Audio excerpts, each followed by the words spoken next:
आप भगवान को मानते हैं? यदि आप भगवान को मानते हैं तो कौन से भगवान को मानते हैं? जग में सुंदर हैं दो नाम, चाहे कृष्ण कहो चाहे राम। हिंदुस्तान है ये। इस हिंदुस्तान में हिंदू लोग अपने नाम के आगे जगदीश राम, इंदर राम, फलाना चंद्र, फलाना मोहन, ऐसे अपने नाम के आगे भगवान का संबोधन लगाते हैं। आज भी वो संबोधन नाम के पीछे साधु राम, सीताराम ये देखे जा सकते हैं। क्या कारण है? कोई तो बात है। इसी बहाने हमें उस पवित्र नाम की याद बनी रहे।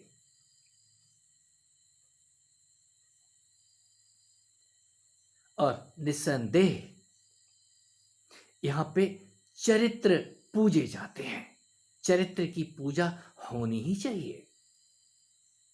यदि कोई चरित्रवान है तो निस्संदेह उसका सम्मान होना ही चाहिए।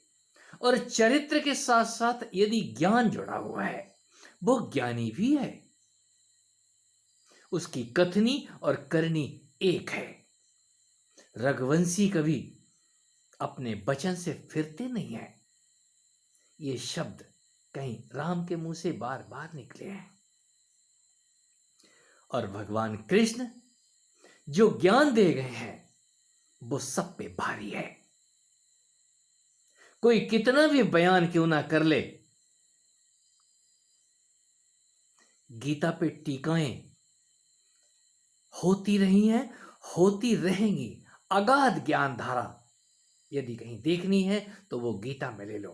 कर्म योग, ज्ञान योग, भक्ति योग, सारे योगों की भरमार गीता के अंदर है। वो विराट रूप किस रूप में आप देख पा रहे हैं ये आपके ऊपर है, लेकिन वो विराट रूप भी उस गीता के अंदर समाया हुआ है। मैं गवाही देता हूं, इस बात की गवाही देता हूं कि वैसा ना होकर के कुछ और है, लेकिन है। और जब हम समझते हैं, थोड़ा सा आत्मसात करते हैं, तभी हम नमन करते हैं उन पात्रों को, उन चरित्रों को जिनके मुंह से वो गीताएं निकली हैं। ये गीताएं आती ही तब हैं, किसी के होठों पे राम और श्याम का नाम आता ही तब है जब कहीं उनका आशीर्वाद फलित होता है। चरित्र अपने आप ही उज्जवल हो जाता है, जो भी उनकी करुणा और कृपा में नहा जाते हैं। ये सत्य, फिर आपको सत्य ढोना नहीं पड़ता, लाना नहीं पड़ता। सत्य का उदय होता है। आपके कर्म अपने आप सुधर जाते हैं। ये कब होता है? होता ही तब है जब आपके अंदर उस सत्य के सूर्य का उदय हो जाए। और छोटी छोटी बातें यदि भगवान कृष्ण के जीवन से आप सीखें, बचपन में देखें, गोपिकाएं अपने घरों में उनको बहला फसला के ले जा रही हैं। ए कन्हैया, तू नाच के दिखा, हम तेरे को माखन खिलाएंगे। तो वो इतने सीधे हैं, कोई भी माखन के बहाने घर में ले जाता है और उनको ठुमके लगाने पे मजबूर कर देता है। ताहे अहीर की छोहरियां छछिया वर छाछ पे नाच नचावे। उस अद्भुत पात्र को वो नचा रही हैं जो जगत को नचाने वाला है, जिसका नाम ही कालांतर में मनमोहन होने वाला है। उसको वो नचाए चली जा रही हैं। और वो कब तक नाचते हैं? कभी इस घर में नाच रहे हैं, कभी उस घर में नाच रहे हैं। माखन तो मिलता नहीं खाने को। और जब थक के आके मां की गोद में सिर रख देते हैं, मैया बहुत नचायो,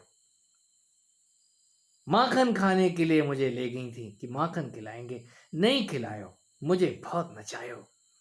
कहीं मां चुंबन जड़ देती हैं, आलिंगन करती हैं, उनका सिर खुजलाती हैं, सहलाती हैं। और बताते हैं, क्या तेरे घर में माखन नहीं है? तू ब्रजराज है, तू उस राज राजेश्वरी का जाया है, तू राज राजेश्वर है, एक नंद का पुत्र है। तेरे नाम के आगे नंद शब्द लग रहा है। तू स्वयं आनंद है और तू नाचने के लिए दूसरों के घरों में जा रहा है। अरे तुझे नचाना नहीं आया अभी तक? तो कहीं वो यशोदा वो बांसुरी पकड़ा देती है, ये पकड़। उस कमर में बांसुरी को निकाल के कहीं होठों पे लगाने की कला, कहीं यशोदा के हाथ में बहुत कुछ है। वो यशोदात्री, यशोदेही, दिशो जही, ये शब्द कहीं उस जगदम्ब के हाथों कहीं निकले हैं, कहीं से ज्ञान की ये बाणी प्रस्फुटित हुई है। और जिसको ये समझ आया है वो उस मां के आगे, यशोमती मैया के आगे वही तो नवदुर्गा है। इस संसार में आपको इस घड़े के अंदर 9 छेद वाले, नवदुर्गों वाले, 9 द्वारों वाले शरीर के अंदर आपको वो बांधे हुए हैं। कहीं उसी की रस्सी से आप बंधे हुए हैं। उसने वो काम की रस्सी आपको दिखाई कहां दे रही है? आप काम की रस्सी से एक बार छूट के अलग तो हटो। ये बांसुरी काम की आपके होठों पे तो आ जाए एक बार। यदि काम की बांसुरी आप उठाने में कामयाब हो गए और होठों तक ले आए, तो ये संसार आपको छोटी छोटी चीजों पे नचाएगा नहीं। माखन के लिए आजा कन्हैया, हम तुझे माखन खिलाएंगे, तुझे ये देंगे और दूध पिलाएंगे। आप फिर बहलाने और फुसलाने में आ नहीं सकते। छोटी छोटी चीजें आपको फिर आकर्षित नहीं करेंगी। ये आकर्षण तभी तक है जब तक आपको पता नहीं है कि आपकी वाणी में ताकत कितनी है। आप इस बीणा को बजाना तो सीख जाओ। और जो बीणा को बजाना सीख जाते हैं वो फिर नाचते नहीं है, नचाते हैं। और इतना नचाते हैं कि पूरा का पूरा ब्रज नाचता है। इंसान तो नाचते ही नाचते हैं, पशु पक्षी भी नाचना शुरू कर देते हैं। ऐसा होता है। और इसके बाद वो ज्ञान की धारा आपके मुख से निकलती है। जिनके पास भी वो गंगा मां अवतरित होती है, तो वो गंगा को तो बांधा नहीं जा सकता। वो किसी न किसी बहाने से बाहर निकलेगी। मैं उसी गंगा की बात करता हूं, उसी ज्ञान की बात करता हूं, जिसके आने के बाद आप चुप बैठ नहीं सकते। यदि आप चुप हो भी गए हैं तो आपका मौन बोलेगा, आपका होना बोलेगा। ये बात अलग है कि आपको प्रसिद्धि नहीं मिली तो आप प्रसिद्धि के लिए नहीं बोलेंगे। यदि कोई प्रसिद्धि के लिए बोल रहा है तो जरूर कहीं चाहत बची हुई है उसको। भगवान कृष्ण उस गीता को सुनाने से पहले कहीं लिखने का इंतजाम कर सकते थे, लेकिन नहीं, कहानी तो कुछ और ही है। ये लेखन किसी और ने किया है। सुनने वाला वहां अकेला अर्जुन है और एक दिव्य दृष्टि संपन्न करेक्टर संजय, और संजय भी जो सुना रहा है एक अंधे धृतराष्ट्र को सुना रहा है, जिसकी कुछ भी समझ में नहीं आ रहा है। उसको तो वो माखन माखन खाए हुआ कृष्ण दिखाई दे रहा है। इसकी जबान बहुत चिकनी चुपड़ी हो गई है, मीठी मीठी बातें सुना के ये अर्जुन को फुसला रहा है और बहका रहा है। बहुत सारी रहस्यपूर्ण शब्द हम महाभारत में सुनते हैं। किसके मुंह से निकले हैं? वो अद्भुत करेक्टर जिसको हम भगवान बोलते हैं। निस्संदेह यदि कोई भगवत्ता को उपलब्ध हो जाता है तो उसके मुंह से फिर झूठ नहीं निकलता, और असत्य यहां असत्य ही कटता है। कौरव असत्य है, अधर्म जिसको हम अधर्म कह सकते हैं, फिर धर्म ही बचता है। अगर हम कहें कि पांडवों की सेना भी तो कट गई, तो यहां जो कटने वाला है, हमारी बुद्धि पकड़ क्या रही है उस चीज को, हमारी अकल कहां तक जा रही है? यहां अज्ञान ही कटता है। और अज्ञान में खून की नदियां नहीं बहती।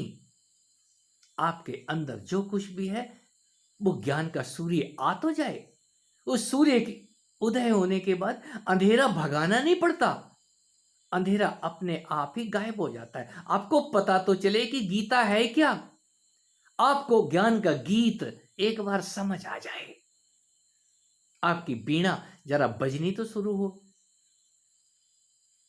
इसी तन के अंदर वो ज्ञान की बीणा छुपी हुई है, और जब वो बीणा वो बजाते हैं,